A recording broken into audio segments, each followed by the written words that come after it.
네, 안녕하세요. 경자입니다. 5월 마지막이었던 이번 주 한국장도 하락 마감하였는데 저번 주에 이어서 이번 주까지 2주 연속으로 하락이 나오고 있습니다. 한국에서 투자를 20년 넘게 해오고 있지만 요즘에 정부가 하는 것도 그렇고 금투세를 강행하겠다는 민주당도 그렇고 나라 상황이 조금 답답하다는 생각이 정말 많이 듭니다. 이번 주에 주목해볼 지표는 어제 발표가 된 미국 개인 소비 지출 PCE 지수라고 부르는데요. 4월은 전년 대비 2.7%가 상승했는데 저번 달과 상승폭이 같았고요. 예상치에도 부합되는 결과가 나왔습니다. 그리고 식료품과 기름값을 제외한 근원 PCE 지수는 전년 대비 2.8% 상승하였거든요. 역시나 예상치에 부합하였고 저번 달과 동일한 상승폭이 나왔는데요. 여기 그래프를 보시면 근원 PCE 지수는 조금씩 내려오고 있기는 하지만 올해 들어서는 2.8%에서 계속 머물고 있습니다. 떨어지지 않고 있는데요. 이 정도 물가 상승률이 계속 유지가 되는 흐름인데 연준이 목표하는 2%까지는 아직 갈 길이 먼 것 아닌가 그런 생각이 요즘에 많이 듭니다. 자, 그리고 이번 주 삼성전자 우선주 500만 원 추가 매수를 했습니다. 82주를 매수했는데요. 저번 주에 말씀을 드렸지만 6만 1,000원에서 매수를 할 생각이었는데 딱 6만 1,000원에서 매수를 해보았습니다. 저번 주와 이번 주 두 번 물을 타보았지만 마이너스는 점점 늘어나는 게 마음이 많이 아픈데요. 그래도 이번 주에 물을 타면서 평단가를 1,000원 정도 내렸다는 것이 그나마 다행이라고 생각합니다. 삼성전자 이번 주에도 악재가 나왔는데요. 노조가 파업을 선언하면서 삼성전자가 창사한 이래로 처음으로 노조 파업이 선언되었다고 하는데요. 지금 밖에서는 엔비디아 테스트를 통과하지 못한다고 조롱을 받고 있고 안에서는 돈을 더 달라고 난리를 치고 있고 국내 1위 기업이 여러모로 어려운 시기를 겪고 있는데요. 국내 증시에도 좋지 않은 영향을 정말 많이 주고 있습니다. 삼성전자 우선주는 제가 물을 탔던 가격에서도 700원이 더 하락해서 마감이 되었습니다. 이제 마지막 한 번 더 물을 탈 생각인데 충분히 5만원대에 볼 수가 있거든요.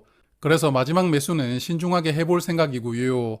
여하튼 두 달 동안 하락하면서 상반기에 상승했던 절반이 사라졌는데 그래도 6월부터는 조금 반등이 나와주는 흐름이 나오기를 바라봅니다.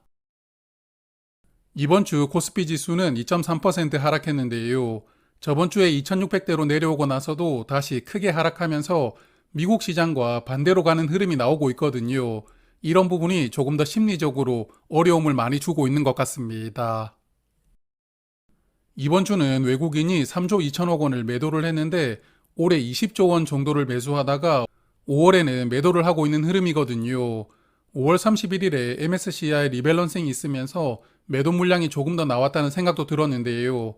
여하튼 5월 달에 한국 시장 충분히 조정을 받았으니까 6월에는 다시 2700선을 회복하는 흐름이 나왔으면 좋겠습니다.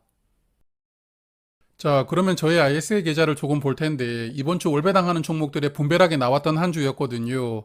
최근에 미국 배당 다우존스 주가가 크게 내려가고 있어서 원래 다음 달에 30주를 매수를 했어야 되는데 이번 주에 30주를 매수를 했거든요. 하지만 30주를 매수하는 것이 아니라 모르고 매도를 해버렸거든요. 주문 실수를 했는데 그래서 부랴부랴 다시 60주를 추가로 매수를 해보았고요. 수수료와 세금을 조금 기부하는 실수를 해버렸습니다.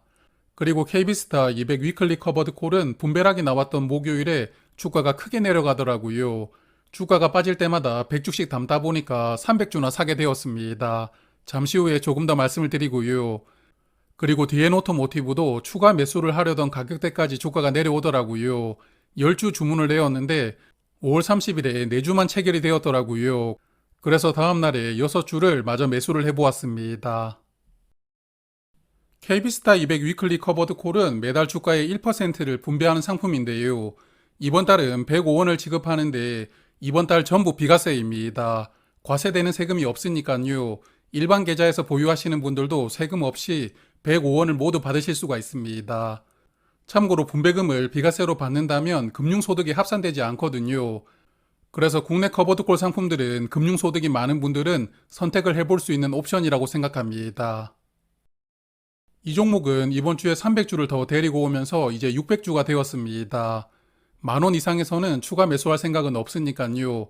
만원 이하로 주가가 내려온다면 조금 더 담아볼 생각입니다. 그리고 DN 오토모티브 1차 목표 수량인 1000만 원을 채웠지만 주가가 생각보다 조금 더 빠지고 있거든요. 20주 정도를 추가 매수해 볼 생각이었는데 첫 번째로 생각하던 가격인 77,900원에서 10주를 추가 매수했으니까요. 나머지 10주는 77,000원 아래로 내려온다면 다시 추가 매수해 볼 생각입니다. 그리고 평단가 이상으로 주가가 올라온다면 이번에 매수한 수량까지 30주 정도는 덜어내 볼 생각입니다. 자, 그래서 계좌 잔고를 보면 월 배당하는 종목들도 희비가 엇갈리고 있는데요. 미국 시장도 빅테크가 주도하는 흐름이어서 타이거 미국 테크 탑10과 에이스 미국 빅테크 7은 여전히 좋은 흐름을 이어가고 있습니다. 하지만 미국 배당 다우존스 저번 주보다 주가가 약간 내려갔는데 그래도 어젯밤에 SCHD 주가가 많이 올라왔더라고요. 다음 주는 조금 기대를 해보게 됩니다. 그리고 K카 여전히 잘 가고 있고 SK텔레콤은 저번 주보다 주가가 조금 내려왔는데요. 하지만 주가가 더 떨어진다 하더라도 5만원 이상에서 추가 매수할 생각은 없습니다. 그리고 맥쿼리 인프라와 JR리츠 저번 주보다 주가가 조금 더 내려왔는데 두 종목은 6월 기준으로 배당을 하니까요.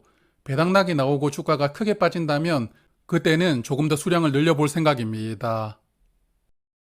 월 배당하는 빅테크 두 종목을 동시에 투자하고 있으면서 성과를 계속 비교를 해보고 있는데요. 5월 1일부터 5월 31일까지 한 달 성과를 비교해 보았는데 에이스는 실제 수익이 981원으로 투자 수익률이 9.8%였더라고요. 그리고 타이거 미국 테크 탑10은 8.1%였으니까 5월 한 달 성과 차이가 1.7% 벌어지고 있습니다. 성과를 계속 비교를 해봐야겠지만 에이스 상품을 조금 더 매수할 생각을 해보고 있고요.